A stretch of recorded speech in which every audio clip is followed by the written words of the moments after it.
Sir ने पूछा कि कैसे हुआ, तो मैंने उसके बारे में बताया और सब हाल चाल पूछा सब।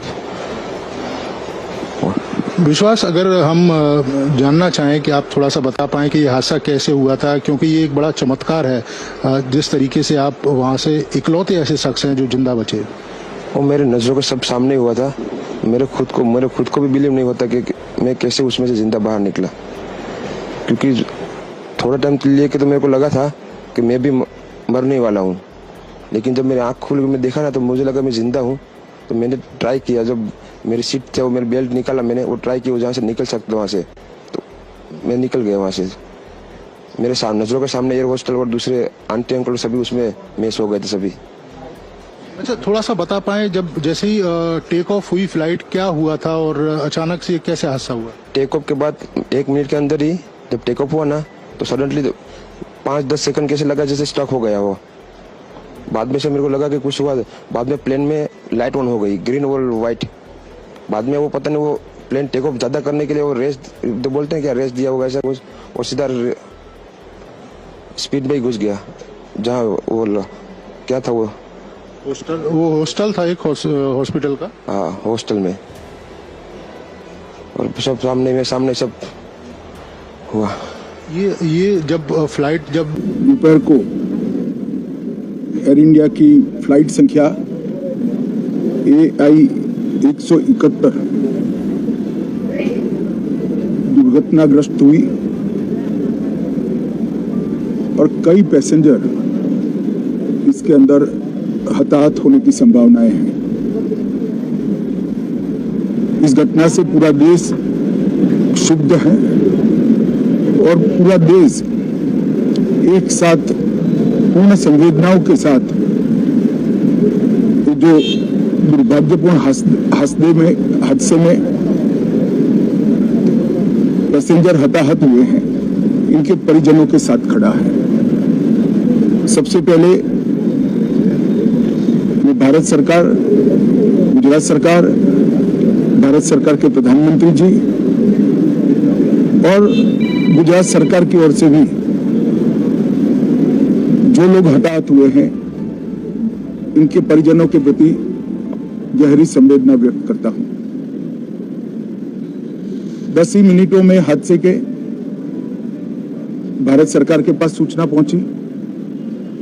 तुरंत ही मैंने मुख्यमंत्री जी, यहाँ के गृह मंत्री, होम डिपार्टमेंट के control room, civil aviation department, civil aviation मंत्री, सभी से संपर्क किया। प्रधानमंत्री जी का भी तुरंत ही फोन आ गया और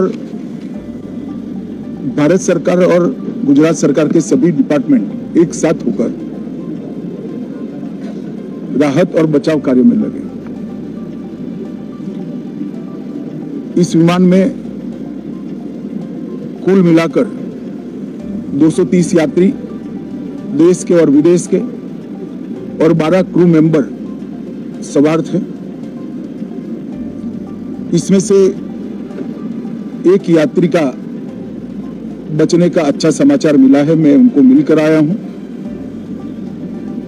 मृत्यु का आंकड़ा तो DNA परीक्षण और यात्रियों की पहचान के बाद ही अथॉरिटी अधिकृत रूप से घोषित करेगी, मगर जो यात्री बचा है उसको मैं मिलकर आया हूं। घटना के तुरंत बाद गुजरात सरकार ने बहुत त्वरा से डिजास्टर मैनेजमेंट की सारी इकाइयों को अलर्ट करते हुए, चाहे हेल्थ डिपार्टमेंट हो, चाहे फायर ब्रिगेड हो, चाहे पुलिस विभाग हो, भारत सरकार की भी CAPF को संपर्क कर सभी ने एक साथ मिलकर राहत और बचाव का कार्य चालू किया। मगर 1.25 लाख लीटर ईंधन जो विमान के अंदर ही था और लगभग गर्मी, तापमान इतना ऊंचा हो गया कि किसी को बचाने की मौका ही नहीं मिला। अब मैं घटना स्थान पर भी जाकर आया हूं। सारे यात्रियों के मृतदेह को बाहर निकालने का काम लगभग समाप्त हो चुका है। जितने यात्रियों के परिजन यहाँ पहुंच चुके हैं वो सबका डीएनए लेने की कार्यवाही भी 2-3 घंटों में समाप्त हो जाएगी। विदेश में जिनके परिजन हैं उनको सूचना देने की कार्यवाही समाप्त हो चुकी है और जैसे ही पहुंचते हैं उनके भी डीएनए सैंपल लिए जाएंगे और मृतदेहों की पहचान के लिए जितने मृतदेह मिले हैं इनके भी डीएनए सैंपल लेने की कार्यवाही समाप्त हो चुकी है। गुजरात में ही लगभग 1000 के आसपास डीएनए टेस्ट करने पड़ेंगे। ये सभी टेस्ट करने की क्षमता गुजरात में विकसित है, तो डीएनए टेस्टिंग के लिए कहीं गुजरात के बाहर जाने की जरूरत नहीं पड़ेगी। गुजरात की एफएसएल और नेशनल फॉरेंसिक साइंस यूनिवर्सिटी दोनों मिलकर कम से कम समय में डीएनए का परीक्षण पूरा करने के बाद परिवारजनों को अपना परिजन का मृतदेह सौंपने का काम करेंगे। उनके रहने की सुविधा, उनकी सांत्वना की सुविधा, जिनको मेडिकल प्रॉब्लम ट्रॉमा के कारण हुए इनकी मेडिकल की सुविधा, ये सारी व्यवस्था बहुत सुचारू रूप से हो चुकी है। अभी रिव्यू मीटिंग में सारी व्यवस्थाओं को हम सब मंत्रियों ने साथ में मिलकर देखा है। एविएशन डिपार्टमेंट ने अपनी जांच शुरू कर दी है और जांच तेजी से आगे बढ़े इसके लिए भी एविएशन मंत्री जी ने सूचनाएं दी है। मैं फिर से एक बार